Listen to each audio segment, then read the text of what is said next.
चला दशमी के चला दशमी के मेला घुमाई देबहे घुमाई देबहे चला दशमी के मेला घुमाई देबहे।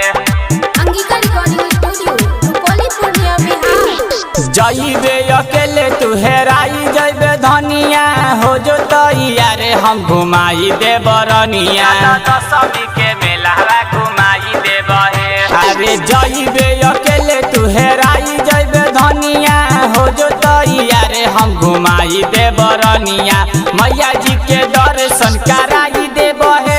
चल दशहरा के मेला घुमाई देबहे चल दशमी के मेला घुमाई देबहे चल दशहरा के मेला घुमाई देबहे चल दशमी के मेला घुमाई देबहे। डीजे अमित तिवारी डीजे चल दशमी के चल दशमी के मेला घुमाई देबहे।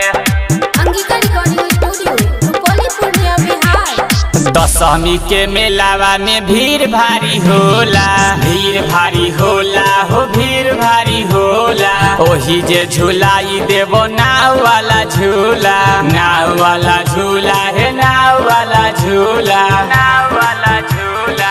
दशमी के मेलावा में भीड़ भारी होला वही जे झुलाई देबो नाव वाला झूला किन के हम कुछ खिलाई देबहे चल दशहरा के मेला घुमाई देबहे चल दशमी के मेला घुमाई देबहे चल दशहरा के मेला घुमाई देबहे चल दशमी के मेला घुमाई देबहे।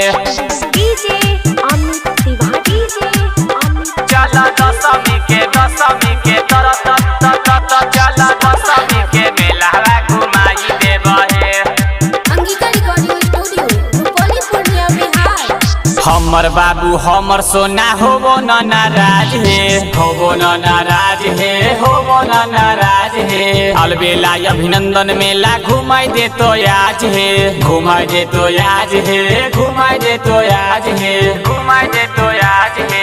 हमर बाबू हमर सोना होबो न नाराज हे अरविंद अकेला मेला घुमाई दे तो आज हे कानवा के बालिया किनाई देबहे चल दशहरा के मेला घुमाई देबहे चल दशमी के मेला घुमाई देबहे चल दशहरा के मेला घुमाई देबहे चल दशमी के मेला घुमाई देबहे।